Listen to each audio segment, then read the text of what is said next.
ऐसे ही 24,000 श्लोकों का ये समावेश शिव महापुराण की कथा वर्णन करती है कि कितने जन्म हमारे निकलते गए, आते गए, फिर निकलते गए, फिर आते गए।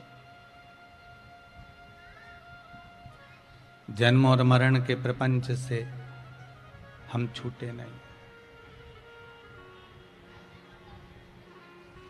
पर इस मनुष्य की देह को पाने के बाद कोई कर्म ऐसा कर कर जाना, मानव का शरीर पाने के बाद कोई कर्म हमारे जीवन का ऐसा कर कर जाए जिसके बल पर हमें वापिस मानव का शरीर मिले ना मिले उसका गम नहीं, पर भगवान से ऐसी प्रार्थना कर कर जाना कि अगला अगर जन्म मिले तो बस शिव महापुराण की कथा बारंबार श्रवण करने को मिले।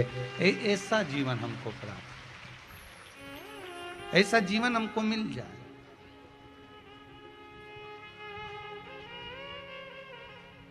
और एक बार अगर मानव की देह अगर हमको मिल रही है, मानव का शरीर प्राप्त हो रहा है, भजन प्राप्त हो रहा है, स्मरण प्राप्त हो रहा है, तो वो हमें किसी भी रूप में हमें शिव की शरणागति की ओर लेकर जाए।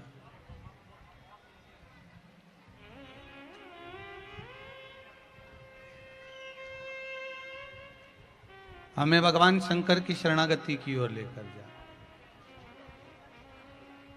महाराज,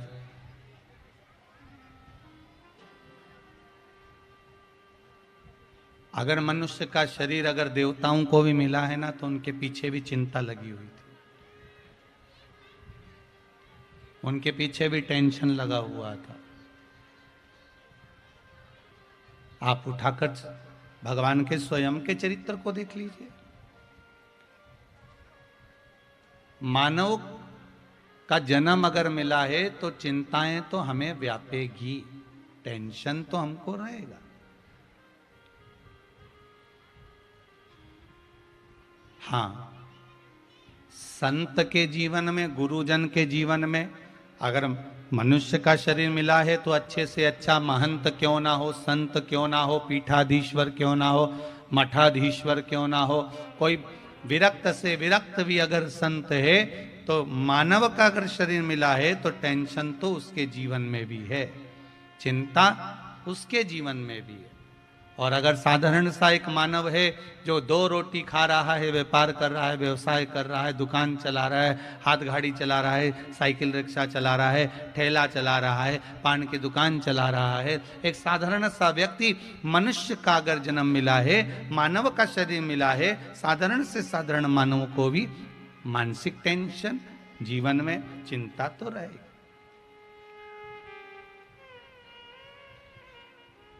एक बात पहले कही थी, आज फिर कहते हैं।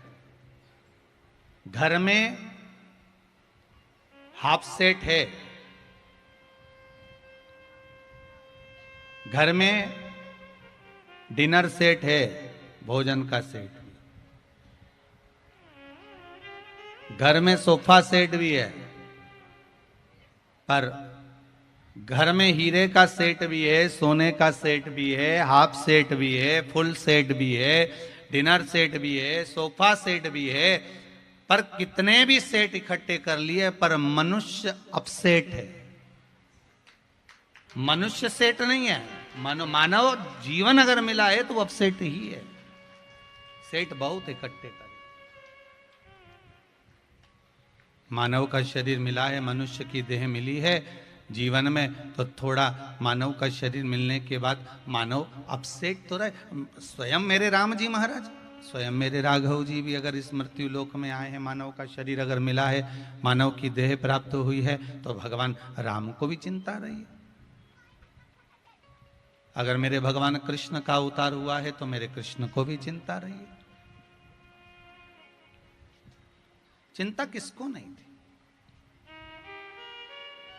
महाराज।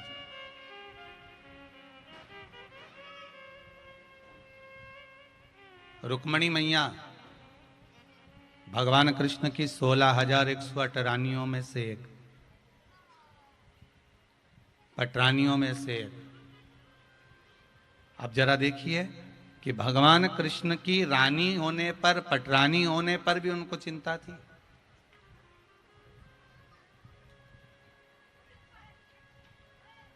घर में बेटे का जन्म हुआ, रुक्मणी मैया के गर्भ से भगवान प्रद्युम्न का जन्म हुआ। श्रीमद् भागवत कथा कहती है घर में बेटे का जन्म हुआ और बेटे का जन्म होने के बाद 10वें दिन ही बेटे का हरण हो गया।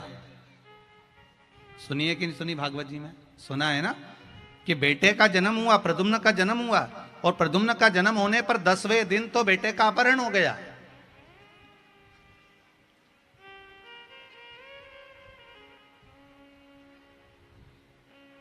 केवल 10 दिन का था बेटा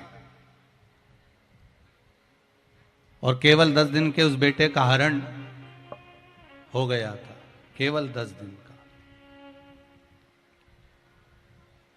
अब जरा विचार करिएगा, एक माता के पास में सोए हुए पुत्र का 10वें दिन हरण हो जाना, माता कितनी रोती होगी, बिलखती होगी, कितना रोती होगी मां, कितना बिलखती होगी।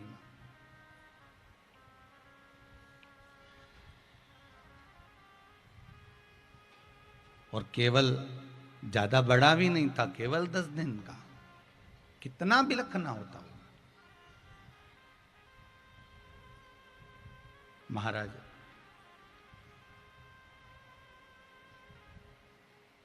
खूब चिंता माता रुक्मणी के जीवन में आई। आपको लगता है कि केवल टेंशन में आप रहते हो, आपको लगता है कि चिंता में आप रहते हो। शिव महापुराण की कथा कहती है मानव का शरीर मिला है, चिंता हर एक मानव के जीवन में रहेगी, टेंशन हर एक मनुष्य के जीवन में रहेगा। और शिव महापुराण की कथा कहती है कि जैसे भगवान कृष्ण रुक्मणी को बार बार समझाते थे, उसी तरह अगर जीवन में कोई टेंशन आए, समस्या आए, तो शिव महापुराण की कथा भी बार बार समझाने का काम करती है कि ये जीवन में आएगा जरूर, पर निकल जाए। दुख आएगा, जीवन में समस्या आएगी, ऐसा नहीं कि समस्या नहीं आएगी, आएगी। मानव का शरीर है तो समस्या तो रहना है।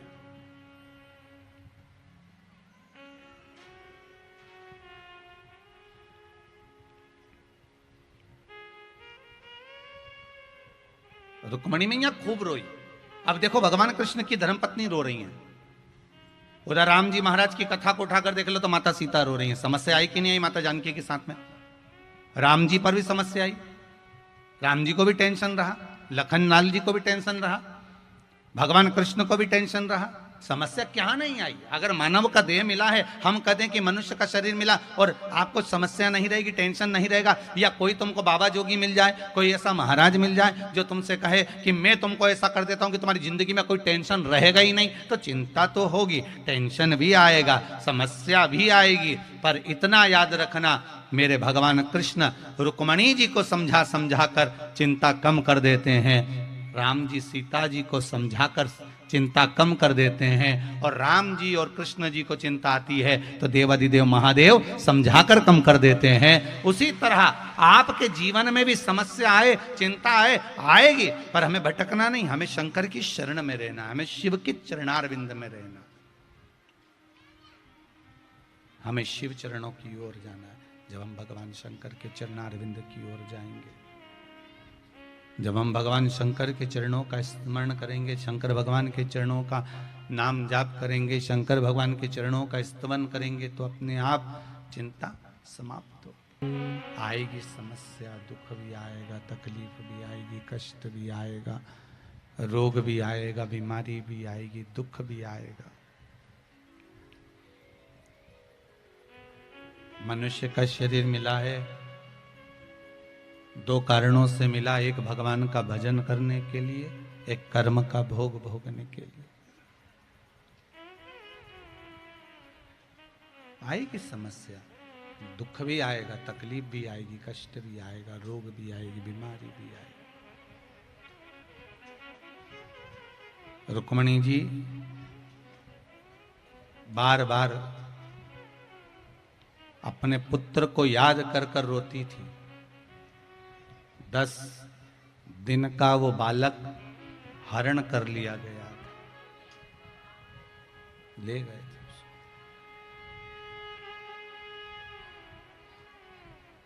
चले गया वो।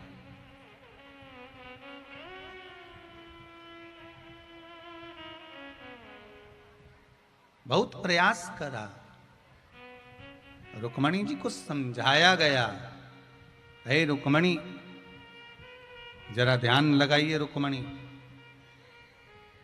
अगर बालक गया है उसमें परमात्मा की कोई अच्छाई होगी,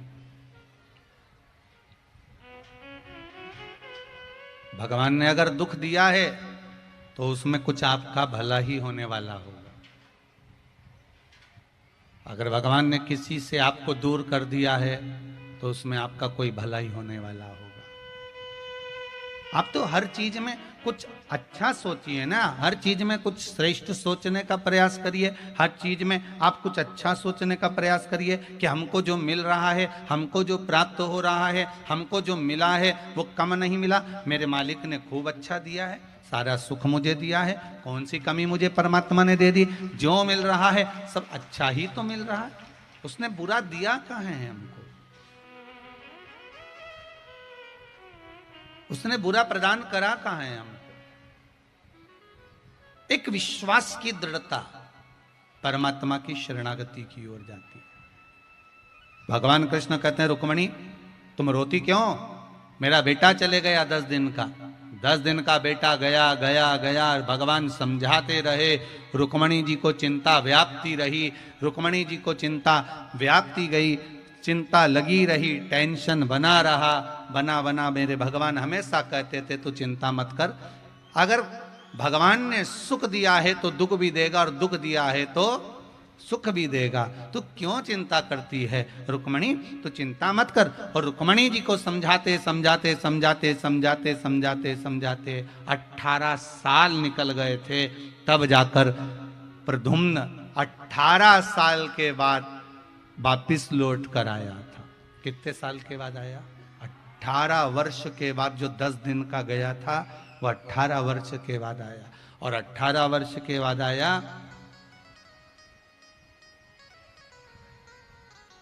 तो एक कन्या से उसने विवाह कर लिया था, आपको मालूम है ना, श्रीमद् भागवत में तो पूरी कथा है, हम तो केवल शिव महापुराण में इसको थोड़ा सा लेकर चल रहे हैं।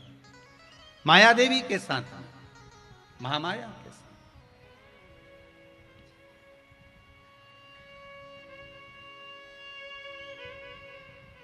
जो शमरासुर के यहां भोजन बनाने का काम करती थी उसके साथ में विवाह कर लिया।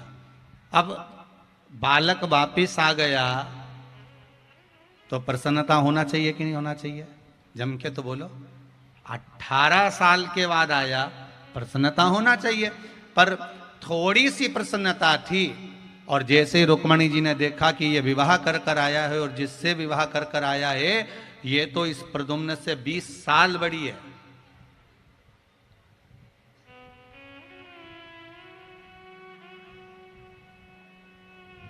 कितने वर्ष बड़ी है, 20 वर्ष। फिर चिंता लग गई, फिर टेंशन आ गया। भगवान बोले, कृष्ण भगवान का हमेशा रुक्मणी को समझाते थे, क्यों चिंता करती है, जो हो रहा है सब अच्छा हो रहा है, जो होगा वो भी अच्छा होगा। भगवान ने गीता केवल अर्जुन को नहीं सुनाई, भगवान ने गीता रुक्मणी जी को बार बार सुनाई।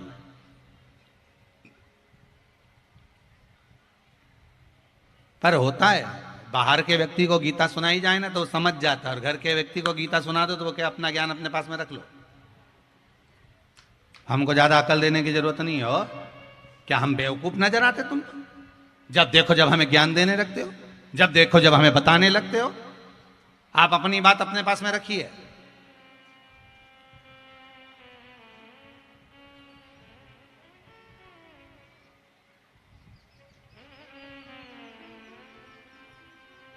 एक बाहर का व्यक्ति को अगर आपने ज्ञान दिया होता है, एक बेचारा, एक पंडित जी, एक ब्राह्मण देवता, एक कथाकार, एक गांव में गए, गांव में जाकर उन्होंने कहा भैया हमको यहाँ कथा करना है, महाराज हमें यहाँ कथा करना है, यहाँ पर कथा करवाओ हमारी। तो इतने में गांव के लोग बोले हमारे यहाँ कोई कथा मथा कोई सुनता नहीं महाराज जी, आप तो रहने दो। इतने में पंडित जी ने तो कह दिया, जजमान कथा तो करवाना पड़ेगी, तुम हमारे यजमान हो, तुम्हें कथा करवाना पड़ेगी। क्या करना पड़ेगा, तुम तो एक दरी बिछा दो, और दरी बिछा के एक चौकी रख दो पाटा, हम इस पे चौरंग पर हम पोथी रख के बाज देंगे, तुम पूरे गांव में खबर करवा दो कि कथा हो रही है।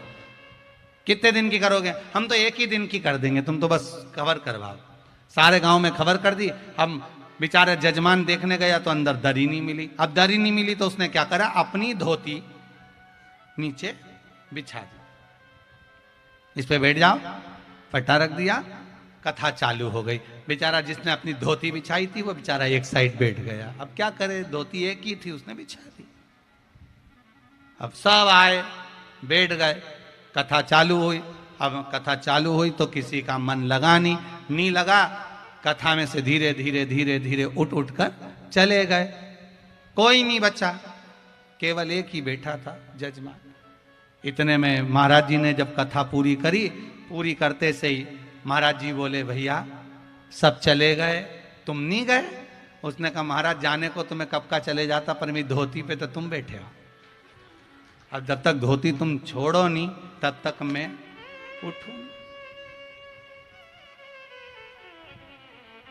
बाहर के व्यक्ति को गीता का ज्ञान दिया जाए वो ले सकता है, बाहर के व्यक्ति को समझाया जाए वो प्राप्त कर सकता है, बाहर के व्यक्ति को कुछ कहा जाए वो ग्रहण कर सकता है, पर अपने ही व्यक्ति को, अपने ही करीबी को, अपने ही परिवार वालों को, अपनी ही पत्नी को, अपने ही बच्चों को, एक विद्वान से विद्वान भी अगर ज्ञान देता है तो उसको लगता है कि ये सब व्यर्थ की बात है, ये तो बड़बड़ाते रहते हैं।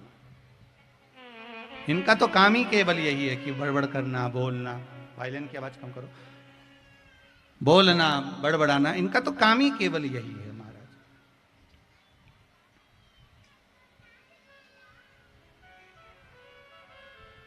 एक ज्ञान देना और एक ग्रहण करना, अंतर है।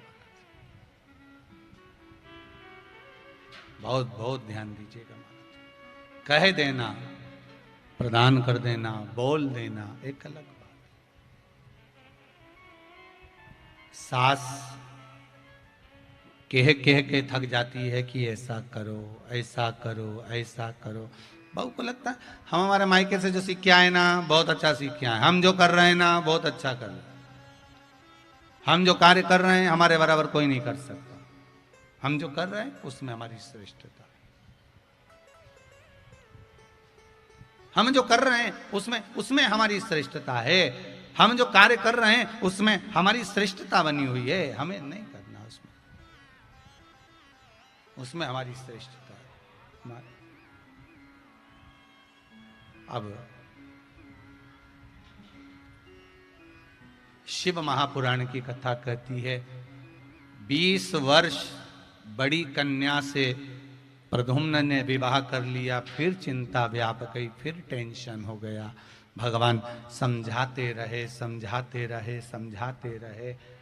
तब एक दिन 8 वर्ष पूरे जब विवाह के प्रद्युम्न को हो गए, तब रुक्मणी जी समझ गई कि भगवान जो करता है वो अच्छा करता है।